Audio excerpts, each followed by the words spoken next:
অবশ্যই আমার মনে হয় যে আমি মানে খুবই লাকি যে মুশফিক ভাই মাঠে আছেন। অবশ্যই এখানে আরও লিটন আছে, মিরাজ আছে, মমিনুল ভাই আছে। বাট এইরকম কঠিন সময়ে আমি একটু ডিসকাস করতে পছন্দ করি। এবং সবথেকে ভালো লাগার বিষয় হলো যে ৪টা ৫টা নাম আমি বললাম, সবাই খুব নিজে থেকে এসে ওই ফিডব্যাকগুলো দেয় আসলে টিমের জন্য করলে কি ভালো হবে। কারণ আমি খুবই ওপেন। আমি আম শুনতে পছন্দ করি। কারণ এই টিমে যেই ১৫-২০ জন যারাই খেলে এই সেটআপের মধ্যে সবাই টিমের কথা চিন্তা করে। সবাই খুবই ভালো। টিমের জন্যে যেটা বেটার হয় ওই আ ডিসিশনগুলো দেওয়ার চেষ্টা করে। সো আমি এদিক থেকে বলব খুবই লাকি যে মুশফিক ভাই, লিটন, মমিনুল ভাই, মিরাজ সবাই আমাকে এনজয় করছি।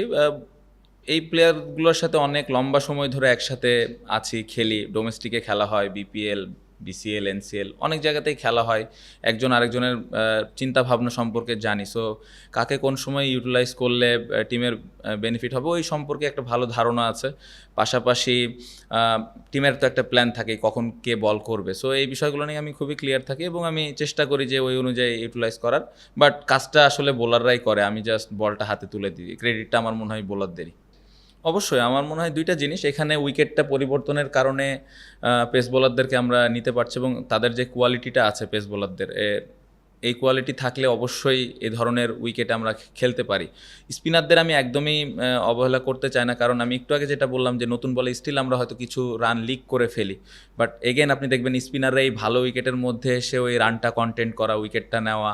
মিরাজের ফার্স্ট টেস্টের ৫ উইকেট, দেন তাইজুল ভাইয়ের এই ম্যাচে রান এক পাশ থেকে কন্টেন্ট করা খুব ইম্পর্টেন্ট ছিল। সো ওভারঅল আমি বলব যে পেস বোলাররা নতুন বলে ভালো বল করছে বা মিডল ওভারে ভালো বল করছে, স্পিনাররা হেল্প করছে এরকম কন্ডিশনে। ফিউচারে দেখা যাবে কোনো দিন হয়তো আমরা স্পিন উইকেট আবার খেলবো অপোনেন্টের স্ট্রেংথ অনুযায়ী, তখন আবার হয়তো পেস বোলাররা এই দায়িত্বটা নেবে যে এক সাইড থেকে আমি কীভাবে রান কন্টেন্ট করবো। সো আমার মনে হয় খুব ভালো কম্বিনেশনের দিক দিয়ে আমরা যাচ্ছি এবং ভবিষ্যতে আপনি যেটা বলেন অস্ট্রেলিয়া, সাউথ আফ্রিকাতে যখন আমরা খেলবো ইউনিভার্নো, ওখানে আমরা ৪ পেস বোলারও খেলাতে পারি। এটার জন্য ইম্পর্টেন্ট আমাদের টেল এন্ডারে যারা ব্যাটিং করে এবং আমরা যারা টপ অর্ডারে ব্যাটিং করি তারা কত বড় রান করতে পারি ইন্ডিভিজুয়ালি। যখন আপনার কাছে যখন ৫টা বোলার থাকবে তখন তো অপশন থাকেই। একটা জিনিস মানে টেস্ট ম্যাচ জিততে হলে আপনার ৫টা বোলার লাগবে, এটা আমি বিশ্বাস করি। ২০ উইকেট নিতে হলে আপনার বোলিং অপশন থাকতেই হবে। সো ওই চ্যালেঞ্জটা আমরা নিয়েছি। অতীতে এরকম খুব একটা সাহস আমরা করতাম না। এটার পেছনে আমি বলব ব্যাটসম্যানদের একটা বড় ক্রেডিট আছে। ব্যাটসম্যানরা লম্বা রান করছে, বড় রান করছে। আমরা এই সিরিজ শুরু হওয়ার আগে একটা কথা বলেছিলাম যে ফার্স্ট ইনিংসের ব্যাটিংটা খুব ইম্পর্টেন্ট। বোর্ডে যখন ৩৫০, ৪০০, ৪৫০ রান থাকবে তখন ওই বোলারদের ওই কুশনটা থাকে যে তারা মন খুলে বল করবে। সো ৫টা বোলার, ৬টা জেনুইন ব্যাটসম্যান, সাথে একটা অলরাউন্ডার, এ ধরনের চ্যালেঞ্জ এখন আমরা নিতে চাচ্ছি, কারণ আমরা এই দলটাকে ওপরের দিকে নিয়ে যেতে চাই। সো ব্যাটসম্যানরা ওই রেসপন্সিবিলিটিস নেওয়ার কারণে বোলারদেরকে ওই কুশনটা আমরা দিতে পারতেছি। মেসেজ আসলে সিচুয়েশানটা যেরকম ছিল, আমরা আসলে রানটা কত হলে আমরা একটা ভালো পজিশনে যেতে পারি। আমরা আসলে ওখানে senior player, one of the most senior player batting করতেছিলেন মুশফিক ভাই, উনি কি চিন্তা করতেছেন এই বিষয়টাগুলো নিয়ে আমরা কমিউনিকেট করতেছিলাম, যেটা আসলে আমাদের টিমের জন্য ভালো হয়। না অবশ্যই আমার মনে হয় যে আমি খুবই লাকি যে মুশফিক ভাই মাঠে আছেন। অবশ্যই এখানে আরও লিটন আছে, মিরাজ আছে, মমিনুল ভাই আছে। বাট এইরকম কঠিন সময়ে আমি একটু ডিসকাস করতে পছন্দ করি। এবং সবথেকে ভালো লাগার বিষয় হলো যে ৪টা ৫টা নাম আমি বললাম, সবাই খুব নিজে থেকে এসে ওই ফিডব্যাকগুলো দেয় আসলে টিমের জন্য করলে কি ভালো হবে। কারণ আমি খুবই ওপেন।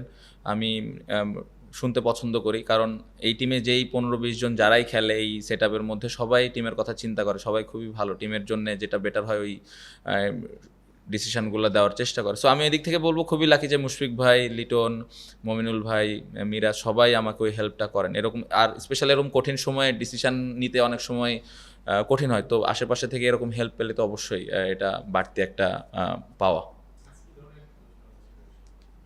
না, আলোচনা কিভাবে আমরা উইকেটগুলো নিতে পারি রান না দিয়ে, ওইটা নিয়ে আমরা আলাপ করছিলাম। এবং যেটা আমি একটু আগে বললাম যে প্যানিক না করা, কাম থাকা, আমরা যারা ফিল্ডিং করতেছি অপরচুনিটিগুলো গ্র্যাব করা এবং বোলারদেরকে হেল্প করা, এই বিষয়গুলো নিয়ে বেশি আলাপ হচ্ছিল। ইম্পর্টেন্ট কোশ্চেন, আশা করতেছিলাম যে এই প্রথম দিনের কোশ্চেনটা কেউ করবে। আমার মনে হয় লিটন আউটস্ট্যান্ডিং, এটা আসলে টিমের জন্য খেলা আসলে যাকে বলে, আমি বলবো যে ওর ওয়ান অফ দ্য বেস্ট 100 আমি মনে করি। ক্রেডিট তাইজুল ভাই, তাসকিন, শরীফুল রানা তাদেরকে অবশ্যই দিতে হবে। বাট ওই জায়গায় লিটন ভাই যেভাবে রেসপন্সিবিলিটিসটা নিয়ে ব্যাটিং করেছে, এটাই আসলে একটা বড় টিম হওয়ার লক্ষ্যে যে যাচ্ছে এটা বোঝা যায় আসলে। এবং ড্রেসিং রুমে ওই বিশ্বাসটা সবার ছিল যে এখান থেকে তাইজুল ভাই একটা সাপোর্ট দিবে এবং লিটন রান করতে থাকবে, এবং লিটনও মাঠ থেকে মেসেজ পাঠিয়েছিল একবার আমার কাছে যে আসলে কোন অ্যাপ্রোচে খেলবে। সো খুব ভালো একটা কমিউনিকেশন হচ্ছিল, এবং আমি বলবো যে এই টেস্ট ম্যাচে এই যে আমরা ম্যাচটা জিতলাম, আমি বলবো যে সব থেকে বড় ক্রেডিট আমার মনে হয় লিটনের ওই সময়কার ব্যাটিং। আদারওয়াইজ আমরা ওই ফার্স্ট ইনিংসে অনেক পেছনে পড়ে যেতাম। তাইজুল ভাই আমার মনে হয় যে ফার্স্ট টেস্টে খুব কম বল করেছে, যেটা আমি অ্যাজ এ ক্যাপ্টেন খুব কম দেখেছি, বা আমি কম বল দিয়েছি। মিরাজ দারুণ বল করেছে, পেস বোলারও ভালো বল করেছিল, বাট এই টেস্টে যখন আবার রেসপন্সিবিলিটিসটা তার ঘাড়ে এসে পড়েছে, ঠিকভাবে পালন করেছে, এবং যেটা সবসময় উনি করে। আর আমি ক্যাপ্টেন হিসেবে সবসময় একটু বেশি আশা করি তাইজুল ভাইয়ের কাছ থেকে। সামটাইমস একটু মাঠের মধ্যে একটু হয়তো এদিক ওদিক হয়ে যায়, লম্বা সময় ধরে বল করে, বাট তারপরেও ওই প্রেশারটা আমরাই দিই, সবাই মিলে দিই তাইজুল ভাইয়ের, যে না আরও ভালো বল করতে হবে। সো উনি এত বছর ধরে ডেলিভার করতেছেন, ভবিষ্যতে আরও করবেন, এবং এটা দেখতে ভালো লাগে।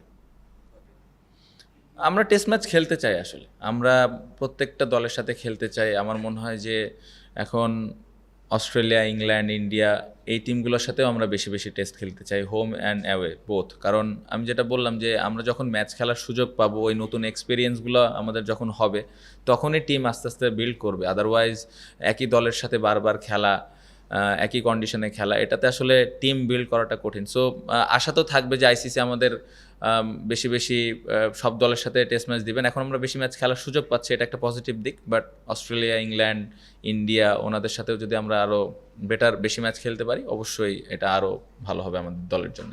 2টা টেস্ট ম্যাচ জিততে পারলাম আলহামদুলিল্লাহ। আমার মনে হয় যে এই কম্পিটিশন থাকা ভালো, এই ধরনের হেলদি কম্পিটিশন থাকাটা ভালো। এবং আমি যেটা বললাম যে যাকে যখন দায়িত্বটা দেওয়া হচ্ছে বোলিংয়ের, সে ওই জায়গাটাতে পালন করছে। আমার দেখতে ভালো লাগে যে টিম যখন বিপদে পড়ছে, তখন একজন এসে বল হাতে নিয়ে টিমের জন্যে উইকেট নিচ্ছে, টিমের জন্য রান কম দিচ্ছে। এই রেসপন্সিবিলিটিসটা দেখে আমার মনে হয় ভালো লাগছে যে আসলে সবাই সবার জায়গা থেকে বুঝতেছে আসলে খেলাটার গুরুত্বটা কতটুকু। সো আশা করব যে অনেক বেশি এক্সাইটেড আমরা না হয়ে যাই, আবার সামনের টেস্ট আসার আগে সুন্দরভাবে প্রিপারেশান নিই, যে ভুলগুলো ছিল ওইগুলো ঠিক করে, এবং এই হেলদি কম্পিটিশনটা যেন আমাদের চলতেই থাকে।